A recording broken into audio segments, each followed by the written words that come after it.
So you're interested in comic books. Well, you've made an excellent decision, but you probably don't know where to start, and that's where I come in. You've come to the right place. Welcome to the Ultimate Comic Book Guide.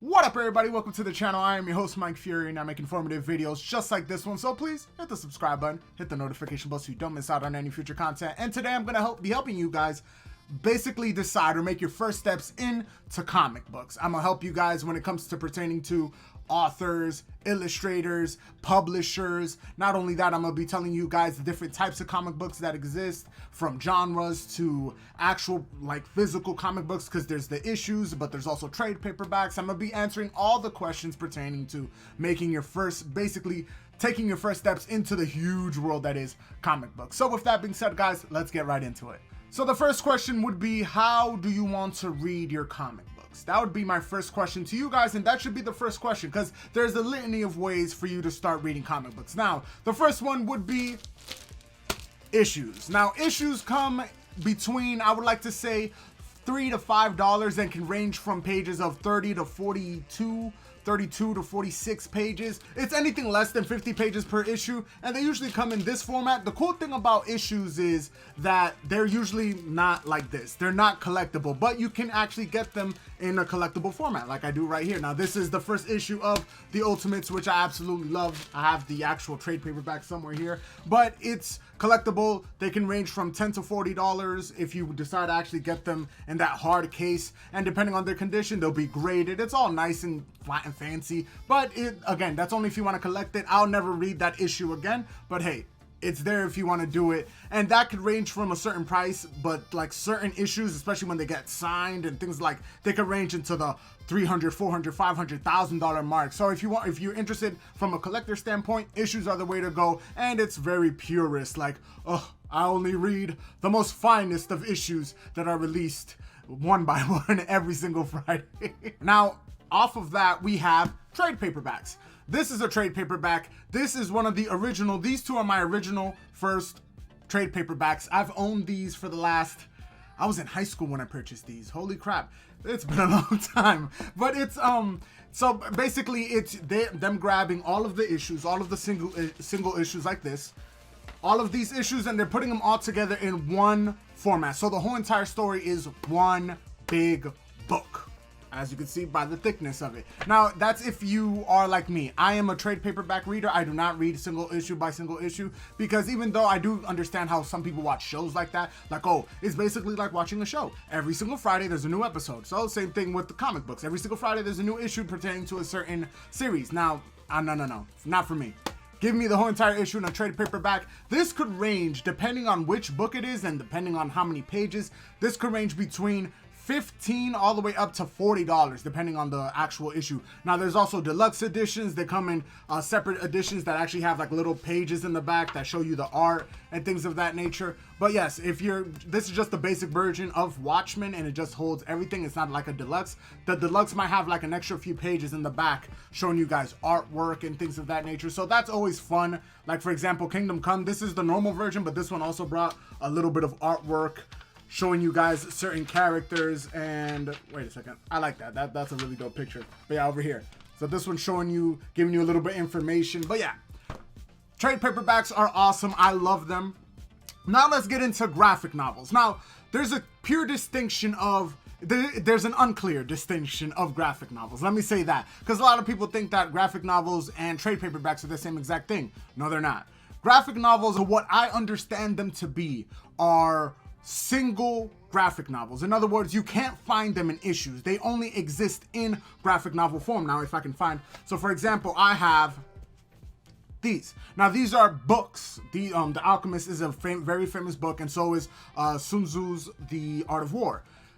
Very famous books, but if you want to find them in a graphical fashion, in comic book fashion, you could only find them in graphic novel form. At least that's when it comes to these, and that's the pure distinction of graphic novel versus trade paperback. Trade paperback are also, usually graphic novels are also a little, they have a little bit of hardcore. Not always, but it could be like that. But yeah, so that's graphic novels, and those also range between 10 to 15 to 25, 30, depending on which graphic novel and depending on its fame and so on and so forth. Also, graphic novels can come in volumes. Trade paperbacks also do this as well. That for some reason they can't fit it into like a 500 page trade paperback, and what they do is they'll split them into volumes. So, for example, DC's 1 Million Part 1, DC's 1 Million Part 2, and here's the weird part. Because then we're going to move right into omnibuses. Now, omnibuses are the collection, the whole collection of an event. So, for example, this right here is not an omnibus, but this is the Marvel Encyclopedia. This is my baby. I absolutely love it. This is huge. Like, look at the girth. Yes, that's what she said.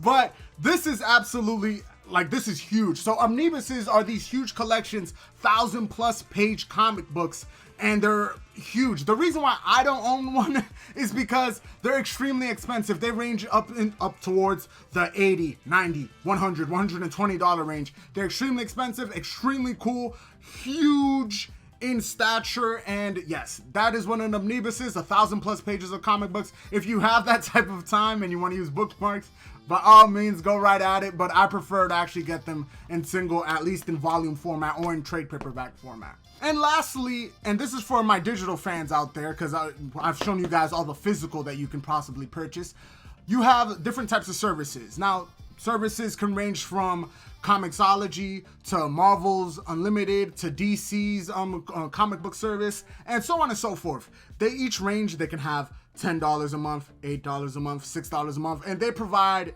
easily, they provide a lot of comic books for you to read, especially if you like reading like I do, like in series.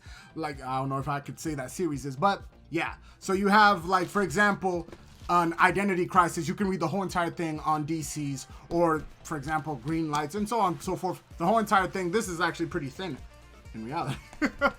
This is actually pretty thin, but yeah. So you can do that via those services. Now, if you have a library card, and this is the special part, this is the best part. There's an app called Hoopla.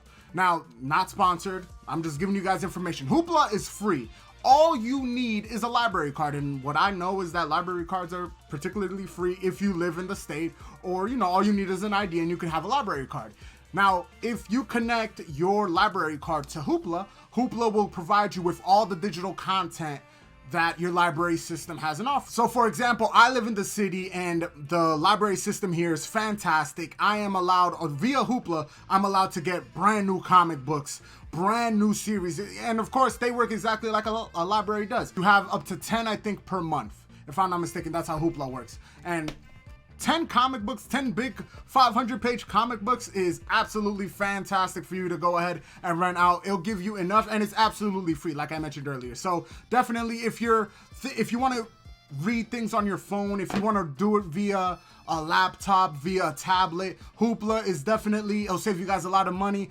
And so definitely Hoopla, it's spelled just like that, Hoopla, Hoopla. Go ahead and check it out. Again, not sponsored. It will definitely save you guys money. All you need is a library card. Now that you have decided how exactly you want to read your comic books, let's get into the different publishers just so you are more informed. So first off, the oldest one, I think I have this backwards, DC, and DC. This is old school. This is 1934, founded in 1934.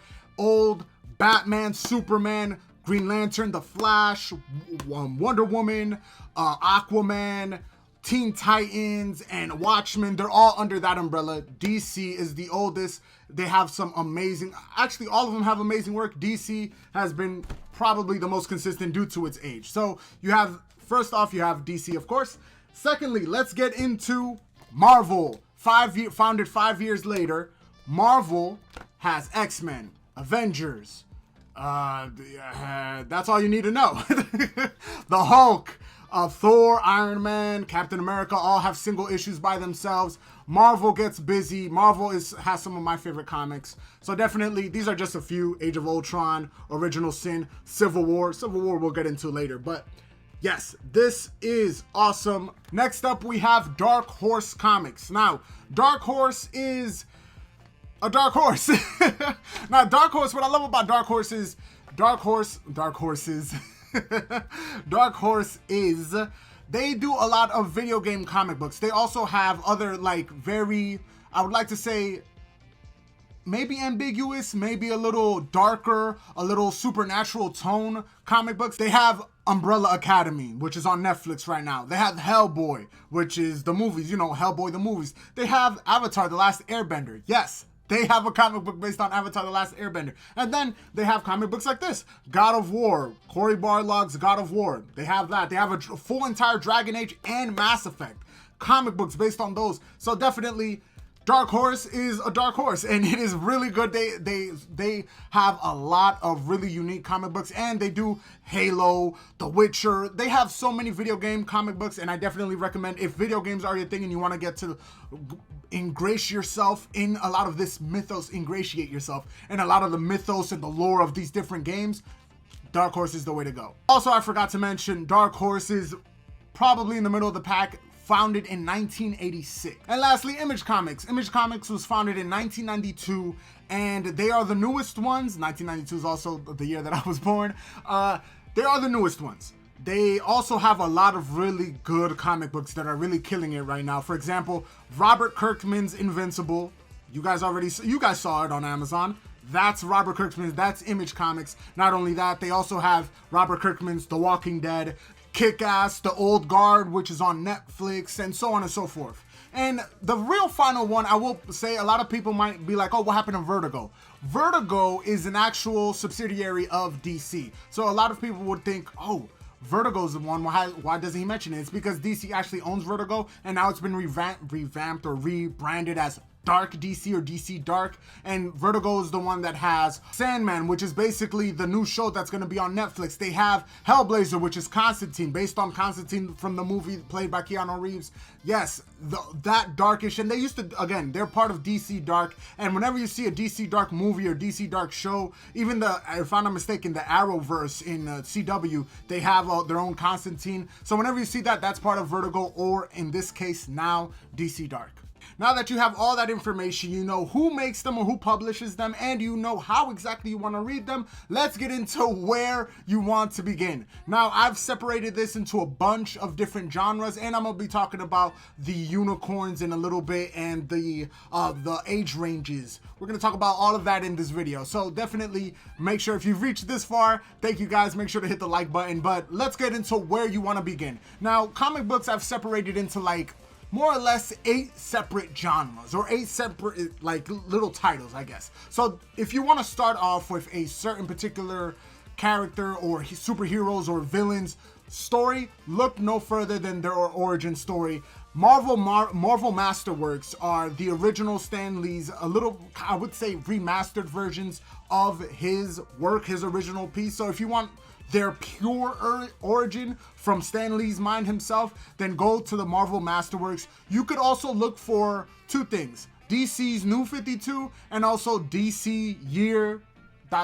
and whatever the year that it is. Now, when I say that, do keep in mind there's a such thing in comic books called retcons. Now, retcons is when the publisher or the head entity, the CEO or whatever we would call him, the boss, decides, we're really not doing that hot right now, so let's blow it all up. And they'll have this big event, destroy all the characters, and restart it in a brand new universe, in a brand new take with some hot new sensation. And that's what happens. DC's the king of this. DC's the oldest, but DC also has some of the most famous retcons ever. And sometimes that retcon is so bad that they immediately retcon the retcon, and just understand that. So origin stories, retcons, look for those if you want to be either up to date with what's going on right now, or you want to look at the original story, the way that the actual mind, the creative mind that came up with some of these characters, that's the way that you would want to see if you want origin stories. Next up, we have superhero epics. Now, superhero epics are epics that are particular to one specific superhero.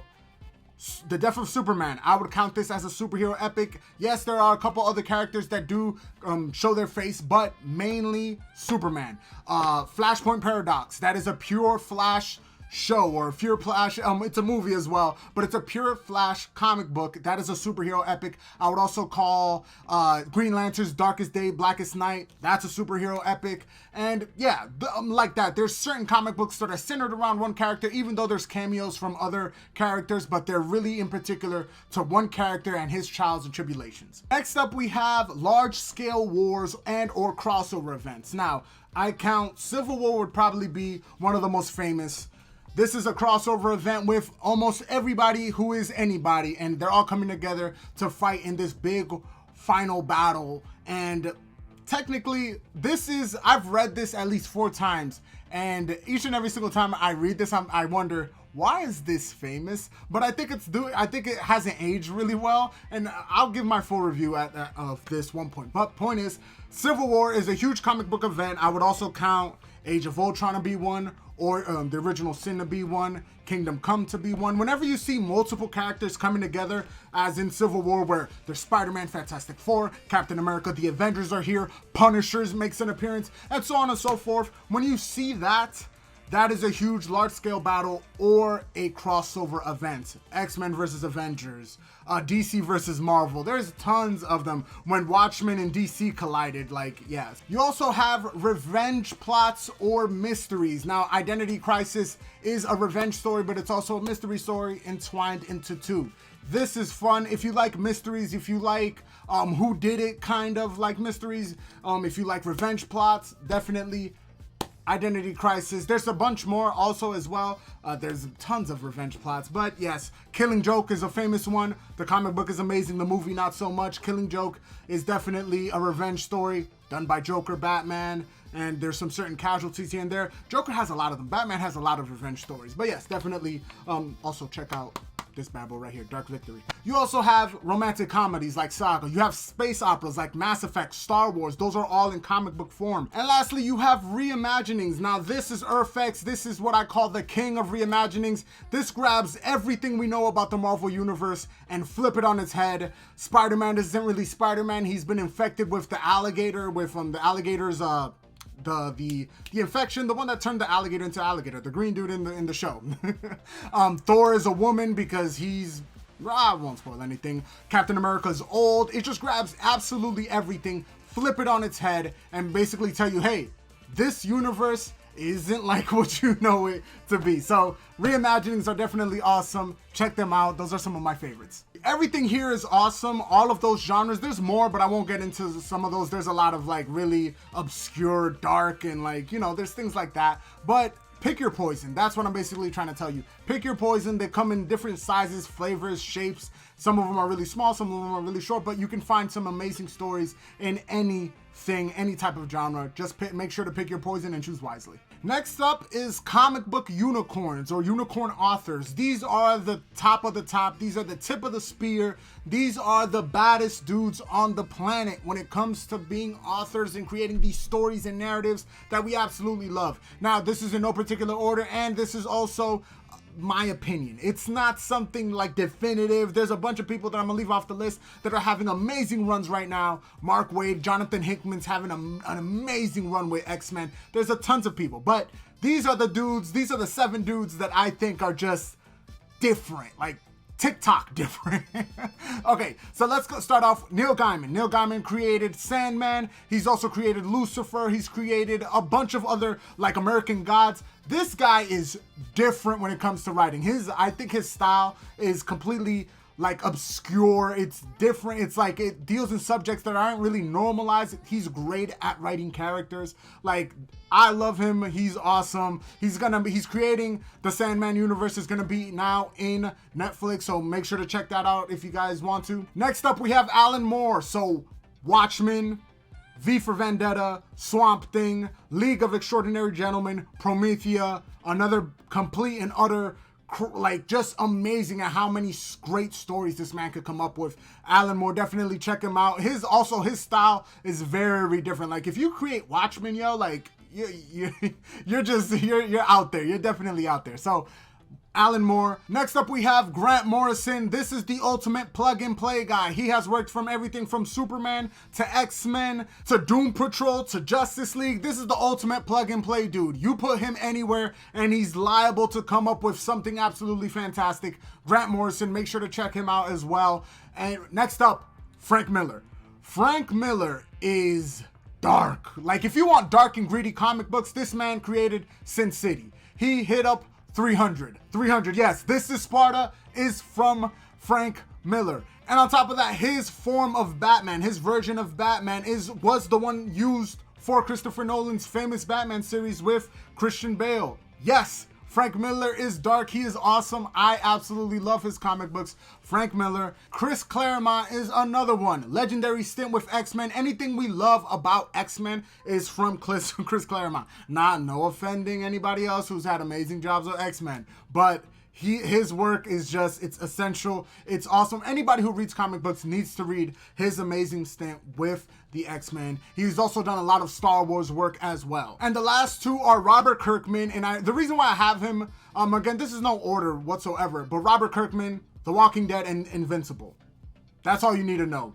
The Walking Dead is on its, 9th or 10th season, and Invincible just had the biggest boom of the year on Amazon. Yes, Robert Kirkman, he's a complete and utter, savant when it comes to some of these dark comics. I love him. He's awesome. And last but not least, the GOAT, the greatest of all time, the greatest that ever will be, the greatest ever. Stan Lee. He created everything we love. Fantastic Four, the Hulk, X-Men, everybody, Iron Man. He was part, Steve Ditko did Spider-Man, and if I'm not mistaken, also did Doctor Strange. But he was in there in that mix. Stan Lee, the God. We don't gotta talk anymore. Next up, it's comic book for beginners. Now, I'm gonna do this through an age range. So starting off with basic reading level, all the way up to 8 years old. Okay, so these are very kiddish in nature. I would say start off with the Bible. Now, do your research on which Bible comic you want. If you are religious, if you have that kind of yearning for your child to learn about religion and learn about Christianity, etc., etc. Yeah, try the Bible. Make sure that it's not one of these that really try to depict the Bible in a very dark and gruesome manner, which it is. But if you want to just have it be a little bit more kiddish, more, roses and hearts and flower petals, then yeah, do your research. Make sure you pick the right one. The Bible would be one. Next up would be the Tales of Agrabah. In other words, Aladdin, Aladdin and the 100 Thieves. Those tales, they're very Disney-like. They're not very dark in nature, and they're very kiddish and able to be read by a certain 7 or 8 year old. And then lastly, this is by far my favorite one because I remember reading these. Captain Underpants. Captain Underpants has Flipperama. It has Captain Underpants. There's combat and action in it, but it's not really dark or gruesome. They're fighting big monsters based on toilet paper or toilets and big mosquitoes and things like that. Very kiddish. Go ahead and check those out for the age range of basic reading level and 8 years old. Next up would be 9 to 13. I would have them read these three. So, Civil War, Kingdom Come, or The Alchemist. Alchemist is obviously a graphic novel. It is not based on a comic book. It is a graphic novel based on a book. Fantastic. Absolutely love it. And then finally, these two, if you want something DC, again, the complexities of these stories, although graphic, they're not very hard to follow. There's no overlying theme here. It's more good versus evil and the different trials and tribulations that come along with certain characters. So that would be 9 to 13. Next up is 14 to 19. I would have them read The Art of War, Watchmen, and House of M for X-Men. I don't have it. I have it on digitally. I have it on my phone. But yes, definitely grab these two or House of M, or you just grab one by one. This is a little bit more complex. Again, that's why it's 14 to 19. I would have this be read by maybe a 17 or 18 year old. Watchmen, overlying themes of just how grandiose Watchmen is incredible, but super meta, super dope, and super graphic. Definitely somebody more around the range of 16, 17, 18-year-old, 19-year-old. And then let's move into 20 plus. If you are of the age of 20 and older, you should be allowed to read anything. But if you are currently getting into comic books, read Earth X, read Infinity Gauntlet, read V for Vendetta, read Secret Wars, read the House of X comic books with Jonathan Hickman, read Original Sin is somewhere around here, read Omnibuses, read whatever you want. If you are 20 years of age plus, read whatever you want. But those are my personal recommendations. Finally, to end the video, my holy grail comics, my must-reads. Death of Superman. Must read, the most sold comic book of all time. Must read, definitely check that out. Original Sin, the best murder mystery I have read. Yeah, best murder mystery I have read that pertains to at least comic books at least. Next up, the best reimagining, I mentioned it earlier. Earth X, top tier. And the best part is that not only is it Earth X, but it also spawns two others that are Universe X and Paradise X, and that's where it gets super nuts. It is absurd. It is, again, very crazy reimagining. It's like grabbing the concept of the Marvel Universe and going as far left as possible. It is absolutely absurd. Fade Out. Read it last year. Absolutely fantastic. I absolutely love this bad boy. This, and again, if you want something a little bit more realistic, a little bit more with no superheroes, just pure great writing. Ed Brubaker, I hope I said that right, or Brubaker. How do you say it? Brubaker.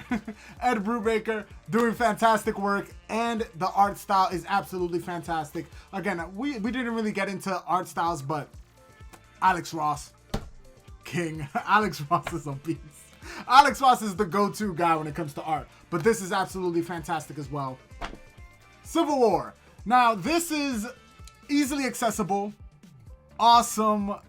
If you're starting off, this is really good. The problem is I had already read Kingdom Come and Watchmen, so by the time I got around this, I was like, this really isn't that amazing. It's cool but I think it's the concept of the fact that not only does Civil War have a lot of other parts to it, but also the fact that at the time when this released, nobody else was doing something like this. I think it's more along those lines of, wow, this was really amazing when it came out. Now, not so much, but that's just my opinion, you guys. So Civil War, and again, finally, my last two, my go-tos. Watchmen, if you're older, definitely, or if you're mature, let me not say that, because it's not an age thing, it's a maturity thing. If you're able to understand where Ozymandias is coming from, how exactly they work, how Dr. Manhattan and how his process works, how everybody's assessing this information, and how everybody is treated in different ways, then Watchmen. And then finally, Kingdom Come. This is your three favorites. This is Superman, Wonder Woman, and Batman, all three, the Trinity, at probably some of their best in terms of writing. Alex Ross being a complete and utter beast. Like, I just want to show you guys a scene real quick, because this scene right here just epitomizes what I feel about Alex Ross. He is, where is it? Goddamn, this one right here. I don't know, but the shading, the lighting, the colors, everything. That's Captain Marvel, by the way. Everything looks absolutely fantastic. Kingdom Come would be my last holy grail must read. And of course, there's a bunch of others too. Dark Phoenix Saga, I've read it like at least 6 or 7 times. I've watched it in movies. Fam, yes, it's a must read. Go ahead and grab that. There's a bunch more. If you like Identity Crisis, it's again one of those go-to murder mysteries. Hop on that, and so much more. Saga, people love Saga. People really do love Saga. It is a romance comedy with elves and just weird out there. And of course, Star Wars. You want video game comics? Did you know? Like, let me finish this video off with this. Where is it at? I think I moved it. Gosh darn it! Did you know that DC published the God of War comic? Yeah, like if you want something out there, something that's out of the norm, you can find that too as well.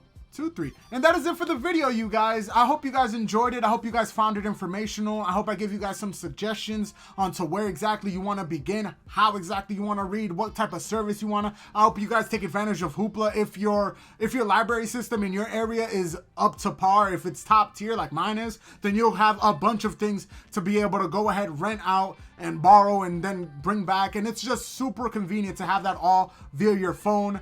I hope I informed you guys on some brand new artists and the way that certain characters and just certain like different types of stories are made pertaining to certain genres, from reimaginings to superhero epics to crossover events and trade paperbacks and all of that. I hope it was very informational, and I hope you enjoyed it as much as I did. And that is it for today, guys. Thank you guys for watching. If you guys enjoyed the video, please hit the like button. If you're new here and you want to see more videos like this, hit the subscribe button and make sure to share the video. I am on my way to 10K.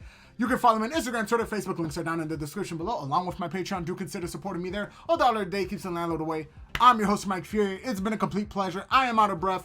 Until next time, Mike, off.